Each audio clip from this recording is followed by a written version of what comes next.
Des symboles d'amitié et d'amour d'un peuple pour un autre.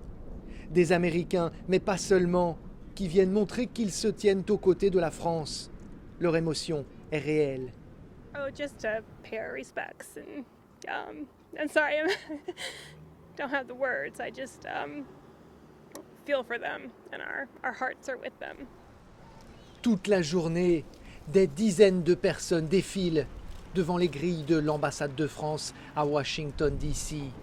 Dans la foule, des francophiles et des francophones, souvent troublés. Ma fille, c'est parce qu'on est venu, elle a vu tous les fleurs et on a expliqué qu'il y avait des personnes qui sont mortes en France. Donc elle m'a dit, est-ce que c'est ma grand-mère qui est morte? Parce que sa grand-mère est française. Donc elle a quand même compris qu'il y avait quelque chose de terrible qui s'est passé et que pour nous, cette expérience était assez personnelle. Donc elle a tout de suite pensé à sa grand-mère. I felt awful for all the people. It's a terrible event to happen and it shouldn't happen to anyone. So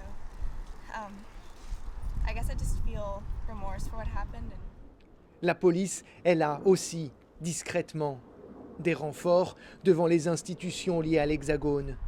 Un peu plus loin, dans l'une des enseignes françaises de la capitale fédérale, le chef se remet au travail après une soirée d'angoisse.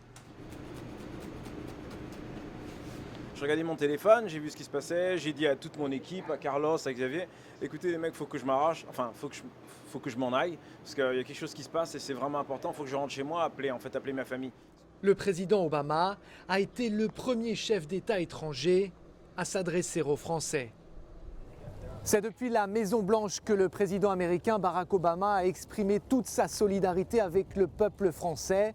Quelques heures plus tard, il a réuni autour de lui son Conseil de sécurité nationale. Avec ses équipes, il a passé en revue, examiné les tout derniers renseignements dont il dispose concernant les attaques survenues en France.